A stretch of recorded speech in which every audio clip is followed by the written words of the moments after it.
दोस्तों नमस्कार।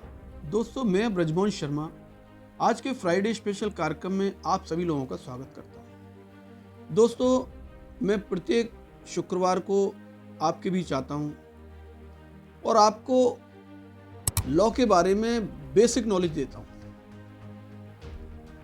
मैं उन बच्चों की मदद करता हूं जो बच्चे एडवोकेट बनने के बारे में सोच रहे हैं या जिन्होंने लॉ कर रखी है और प्रैक्टिस शुरू करना चाहते हैं। तो मैं उन बच्चों को बड़ी गहराई से बेसिक नॉलेज देता हूं। अपनी मैंने पिछली वीडियो में ये बताया था कि वकालत की शुरुआत कैसे करें। आप लोग मेरी वीडियो को बड़े ध्यान से सुनना, आपको बहुत ही अच्छी बेसिक नॉलेज मिलेगी, बहुत ही अच्छा ज्ञान मिलेगा। और अभी जो मेरे मित्र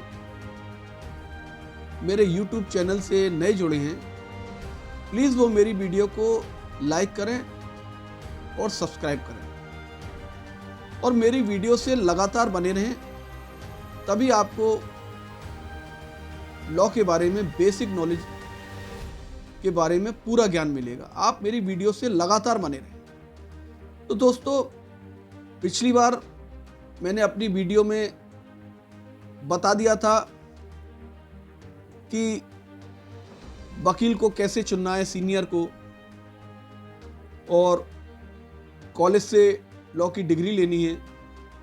उसके बाद ऑल इंडिया बार की परीक्षा पास करनी है। उसके बाद आपको किसी भी देश के जहां आप स्टेट बार काउंसिल में अपना रजिस्ट्रेशन कराना चाहते हैं उसे करा सकते हैं, और आप अपने जिस होम डिस्ट्रिक्ट से वकालत शुरू करना चाहते हैं तो वहां की लोकल बार में भी आपको रजिस्ट्रेशन कराना होगा। तो मैंने ये सब नॉलेज आपको दे दी। आपने सीनियर भी चुन लिया, आपने रजिस्ट्रेशन भी करा दिया, आपने ऑल इंडिया बार काउंसिल का एग्ज़ाम भी पास कर लिया, सारी बातें कर ली। अब शुरू होता है कि प्रैक्टिस कैसे की जाए। नए बच्चे बड़े ध्यान से सुनना जो एडवोकेट बनना चाहते हैं। तो दोस्तों प्रैक्टिस की शुरुआत सीनियर के साथ करी जाती है, ये मैंने बता दिया, क्योंकि ये पेशा ऐसा है कि इसमें आप स्वतः ज्ञान हासिल नहीं कर सकते, क्योंकि बहुत से लोगों का ऐसा होता है कि बहुत से लोगों की तो खानदानी वकालत होती है। बहुतों के घरों में काफ़ी वकील होते हैं जिनका खानदानी पेशा होता है, तो वो सब ज्ञान उस परिवार में बच्चे को मिल जाता है। लेकिन उन बच्चों को क्या होगा जिनके यहाँ कोई एडवोकेट नहीं है, कोई वकील नहीं है, तो उनके लिए तो सीनियर चुनना अति आवश्यक है। आवश्यक उसको भी है जिसकी खानदानी वकालत है, लेकिन घर में बातचीत होती रहती है तो बहुत सी जानकारी मिल जाती है। लेकिन एक उस बच्चे को सीनियर चुनना बहुत ज़रूरी है जिसके यहाँ कोई वकील नहीं है। तो दोस्तों सबसे पहले नंबर 1 जो आपको मैं बताने जा रहा हूं कि आप FIR पढ़ें। जितनी ज़्यादा से ज़्यादा आपको अलग अलग मामलों की FIR मिलें, अपने मित्रों से, अपने सीनियर से, और जब आप कोर्ट में बैठेंगे तो आपस में बहुत से सीनियरों से, बहुत से जूनियरों से आपके संबंध हो जाते हैं, तो उनसे भी FIR लेकर FIR जरूर पढ़ें। क्योंकि वकालत के पेशे में जितना आप पढ़ोगे, कोर्ट से आने के बाद अपने चैम्बर में, घर पर, अपनी लाइब्रेरी में आप जितना पढ़ोगे वकालत का ज्ञान उतना बढ़ेगा। दूसरा, आपको कोर्ट में जाना चाहिए। कोर्ट में जाकर ये देखना चाहिए कि एक सीनियर कैसे बहस कर रहे हैं, कैसे आर्गुमेंट कर रहे हैं, कैसे बयान लिखे जाते हैं, कोर्ट की कार्रवाई कैसे होती है। आप वहाँ जाकर कोर्ट में खड़े होकर, क्योंकि कोर्ट में जाने से आपको कोई नहीं रोक सकता, आप रजिस्टर्ड एडवोकेट हैं, आप वहाँ जाकर खड़े हो जाइए साइड से, हर बात को ध्यान से सुनिए और समझिए। तो कोर्ट में आपका जाना बहुत ज़रूरी है, नंबर 2। नंबर 3 है कि दोस्तों जितनी भी फाइल मिलें सीनियर की चैम्बर में, उन फाइलों को आप पढ़िए, क्योंकि उनके पास हर तरह का केस होगा। डोमेस्टिक वायलेंस का भी होगा और 302 के भी होंगे, 307 के भी होंगे और मारपीट के भी होंगे, दहेज का भी होगा, मेंटेनेंस का भी होगा। उनके पास सारे तरह के केस होंगे। मैं जो आपको ये बता रहा हूं, ये पुराने आईपीसी, सीआरपीसी और एविडेंस के बारे में बता रहा हूं, क्योंकि जो नया कानून आया है उसे तो आप सब लोग पढ़ ही रहे हो, और अभी पुराने कानून पर भी काफ़ी डिस्कस हो रहा है, काफ़ी चर्चाएं हो रही हैं, क्योंकि जो पुरानी फाइलें चल रही हैं वो पुराने कानून से ही चल रही हैं। तो आपको इस बात का पूर्ण ज्ञान रखना चाहिए। और नंबर 4 है, आप ये देखिए, ये सबसे इम्पोर्टेंट पॉइंट है, आप ये देखिए कि हमारे सीनियर क्लाइंट से किस तरह बात करते हैं, उससे क्या क्या बात कर रहे हैं। अगर उस पर कोई परेशानी है तो वो उसे किस अंदाज में बता रहा है, और वो उसकी बात को समझने के बाद क्या क्या पूछ रहे हैं।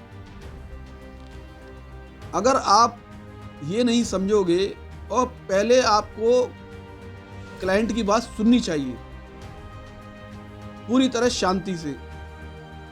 जब पूरी बात आप उसकी समझ लें, फिर आप उससे बात करें, उससे क्वेश्चन पुटअप करें कि कैसे हुआ, क्या हुआ, क्योंकि आपको बेस तैयार करना है लोअर कोर्ट में, उसकी एफआईआर तैयार करनी है। क्योंकि लोअर कोर्ट में जो एफआईआर तैयार की जाती है, वो अगर आदमी लड़ना चाहे तो वो सुप्रीम कोर्ट तक वही जाता है। सबसे ज़्यादा जो मेहनत होती है वो लोअर कोर्ट के वकील की ही होती है,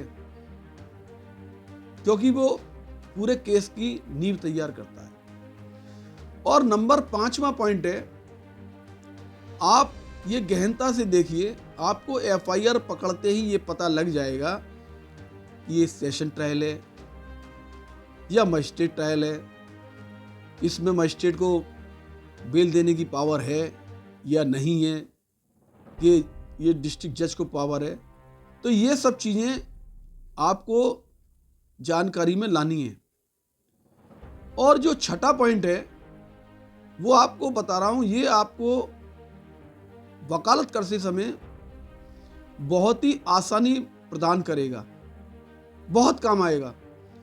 जो भी आप डॉक्यूमेंट तैयार करें, जैसे एफआईआर लिख रहे हैं, तो उस एफआईआर की एक फोटोकॉपी करा लें, जीरोक्स करा लें, अपने पास रखें। तरह तरह की जितनी भी एफआईआर होती हैं उनको अपने पास रखें, उससे आइडिया हो जाएगा एफआईआर कैसे लिखी जाती है, और डब्ल्यूएस दाखिल कैसे करती हैं, पिटीशन दाखिल कैसे करती हैं। जो भी डॉक्यूमेंट आप कोर्ट में जमा कर रहे हो या आपके सीनियर कर रहे हैं, उन फाइलों को देखो, और उसमें से जो भी आपको मोस्ट इम्पोर्टेंट लगे, उस डॉक्यूमेंट की आप तुरंत जीरोक्स कराएं और अपने पास रखें।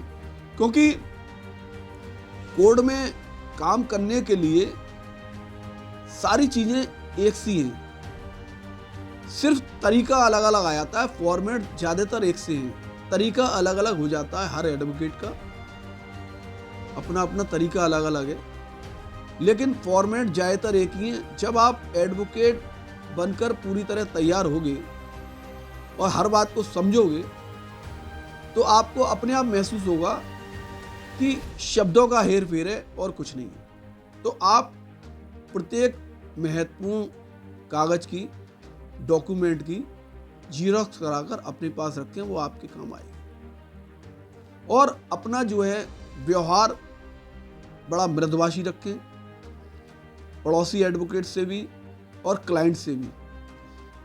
क्लाइंट का काम आप समय पर ईमानदारी से कर दोगे और उसे सही गाइड कर दोगे और उसे सही डिसीजन दिलवा दोगे, कोर्ट से निर्णय उसका सही करा दोगे, तो वही व्यक्ति आपके लिए क्लाइंट लेकर आएगा और आपकी वकालत को आगे बढ़वाएगा। शुरू में एक ये 7वां पॉइंट और है, शुरू में आप कम से कम 3 साल के लिए सीनियर से किसी भी तरह की पैसे की मांग ना करें, ना पैसे की सोच रखें। आप पैसे की तरफ बिल्कुल ना देखें। 3 साल अगर आपने मेहनत कर ली, जो वो श्रद्धा अनुसार दे रहे हैं वो भी देती हैं, बच्चा सुबह से शाम मेहनत करता है तो कुछ ना कुछ दे देती है। अगर आप 3 साल ईमानदारी से वकालत में पूरी तरह डूब गए सीखने के लिए, तो आप बहुत ही अच्छे वकील बनकर निखरेंगे। ये मेरा बहुत अच्छा एक्सपीरियंस है। मैंने दोस्तों आपको सारी बातें बड़े विस्तार से बताई हैं, बड़े सरल तरीके से बताई हैं। और अगर फिर भी आपको बेसिक नॉलेज के बारे में, लीगल के में कुछ पूछना है तो आप मेरे कमेंट्स बॉक्स में जाकर पूछ सकते हैं। तो दोस्तों, आपको अगर मेरी वीडियो अच्छी लगी हो तो आप मेरी वीडियो को लाइक करें, सब्सक्राइब करें, कमेंट करें और शेयर करें। धन्यवाद। जय हिंद, जय भारत।